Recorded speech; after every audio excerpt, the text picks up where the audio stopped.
what's going on YouTube? So I know it's been a minute since I posted a video. Just got a lot going on. I've got a boat restoration going on, working on my remodel of my house, as well as doing this YouTube stuff, and oh yeah, and also I have a full-time job. In 2 miles, take exit 9 for Arizona 101 Loop North. Yeah, exactly. So you guys know, I've got a video coming out here really quick, or this video, I'm gonna show you guys how to do some hand sewing versus machine sewing. I'll go over that, and then we'll be on to the next video. But I just wanted to say thank you to everybody, that all the new subscribers. I am beyond grateful to everybody that is subscribed to my channel and watches my content, and I think all you guys are great. Thank you so much, and here's the video. Hey, what's going on, guys? So just real quick, I'm going to be showing you guys how to I'm going to hand sew this. I'll be using this waxed thread. I believe it's like a 1mm size thread. It is basically a tiger thread, but this is Tandy's version of tiger thread. It is waxed, braided, and it's basically flat. Pretty much, you can kind of see right there. This is the thread I use on the machine. This is a 138. This is like a 1mm. This guy right here is a 5. The name of it is VINYMO. It's almost spelled like Venmo. Vinimo. But basically, this is some pretty cool stuff. So this is a round, braided, twisted, and bonded polyester thread that they say will not fray or snap. This is basically a 138. They say you can use this in your machine sewing and for hand sewing. I'm sure you could use this as well for hand sewing. I mean, it's just not waxed, and it is not braided like the Vinimo thread is. So this is some pretty cool stuff. It is a little bit pricier, but I mean, some pretty cool stuff. Let's move on to our John James needles. So this is what they look like. They have a couple small holes on the end, and I'm not sure the exact size of these. I actually got these for free and been using them for quite a while. They just don't break. They're really nice. So I'll be using these with this thread here and sewing it on this guy. And get the holes punched on this guy.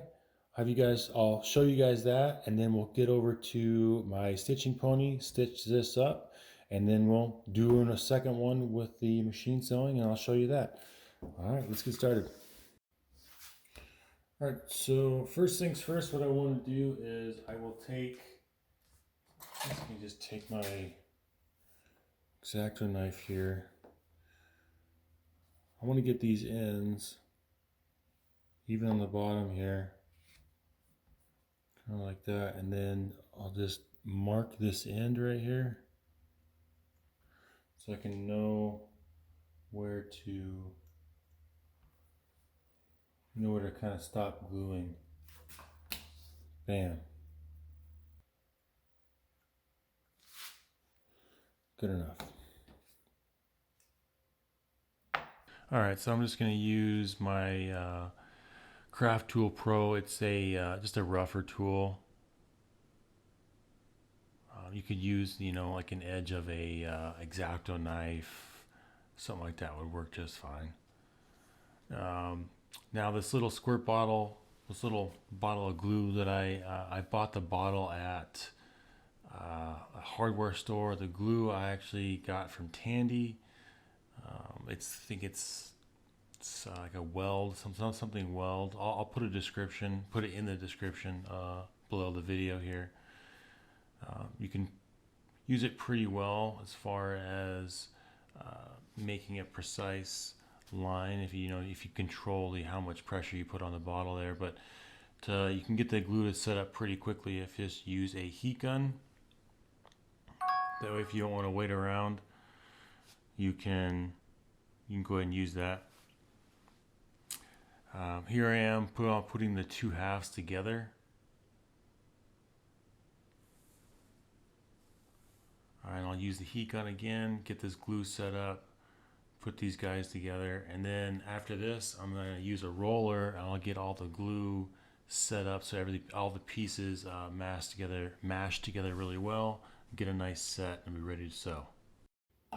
Alright, now I'm going to take my wing divider.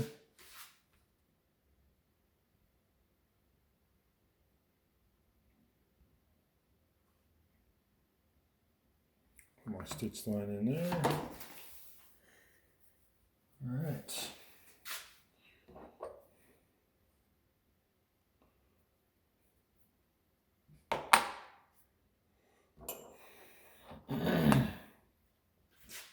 So now what I'm going to do is I'm going to go, so these are pretty much identical as far as spacing, these two guys are. So they're pretty much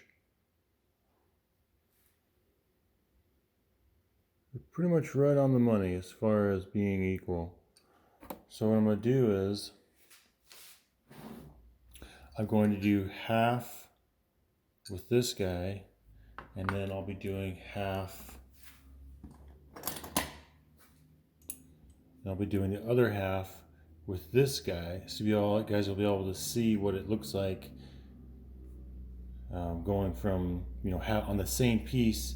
You'll be able to see what it looks like having a hole versus doing a diamond punch. And then you guys can look online. There's plenty of places, plenty of people that are using Cinnabrooks. Corter Leather, they actually use these. They use a different version. Alright, so right here, what I'm doing is I had showed you guys that on the right side I'm using the diamond chisels, and then I'm going from the top to the center because I found you can get a better transition if you do that. And now on the left side here, I'm using the hole punches. It's a 6-hole, I have a 4-hole and a 2-hole, and they got that from Amazon. I think it was about 20 bucks. Came up, it's pretty cheap. But I did find that the going through the diamond chisels was a little bit easier to sew. Plus also looked a little bit better, but let's see what you guys think. Alright, so here I'm getting ready to sew this guy. So put the thread through the needle, and then I'm actually pushing the needle through the thread itself twice, and then back over the needle to secure it to the needle itself. So now got that done. Now I'm going to wrap the exterior where I'm going to be threading or sewing, excuse me, and then I'm going to times that by 4. So there's 1, 2, 3 loops, and this is the 4th one, and then I'll cut a little extra for attaching the other needle. So again, put it through the eyelet, and then I will put it through the center of the thread twice, make like a little S, and then push that down all the way to the bottom of the needle, and then tighten it up against the bottom there, and you are ready to go. Okay, so now we are set up over at the Stitching Pony. I'm going to start by going through this top hole here. Now you're going to get your thread that you just got done making up, go through that top hole, and you're going to make sure that both sides are equal.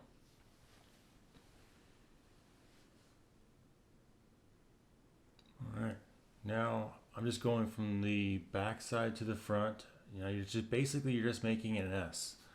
So now the back side thread that I'm holding with my right hand, moving out of the way so that my left hand can use the front thread to push through to the back.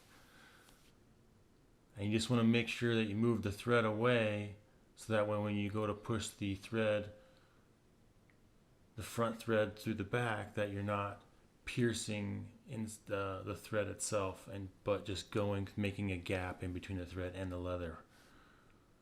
And just keep going and just take your time, but you're just making 2 S's.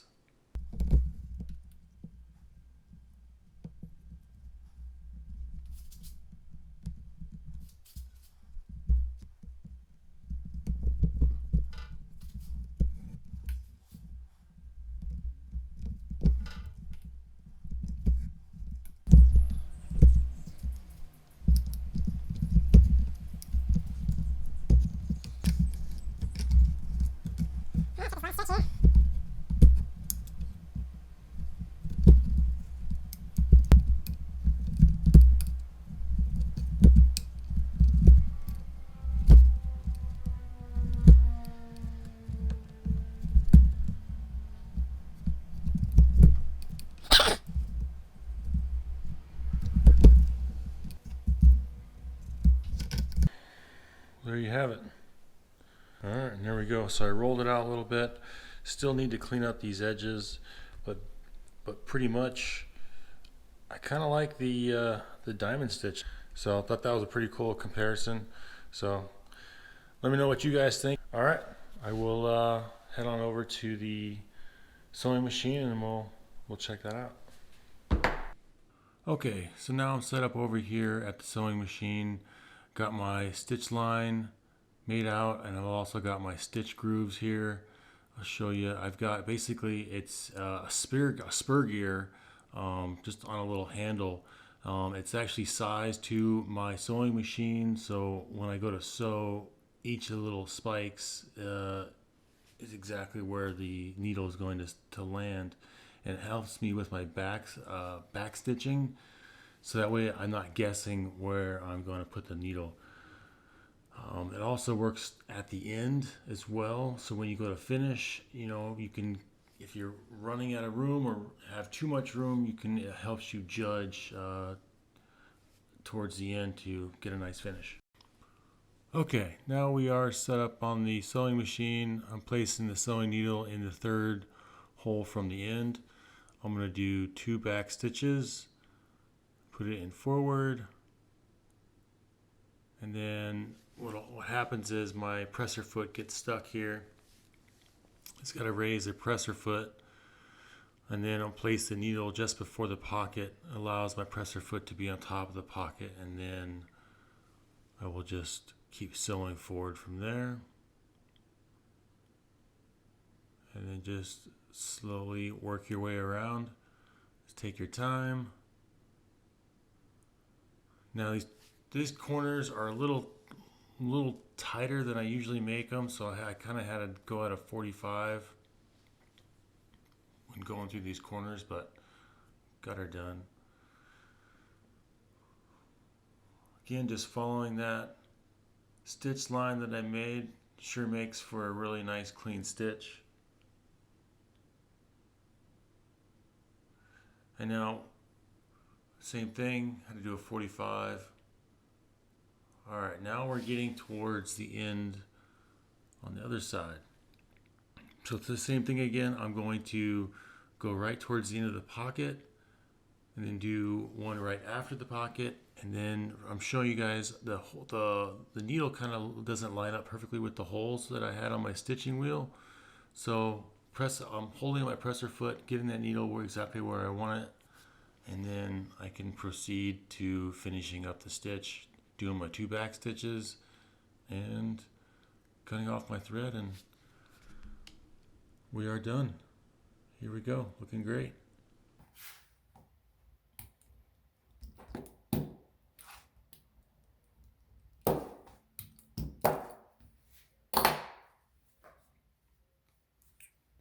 Well, there you go.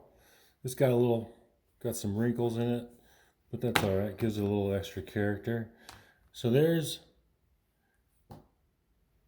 your machine sewn wallet. All right, so the benefits of using a leather sewing machine is it's quick.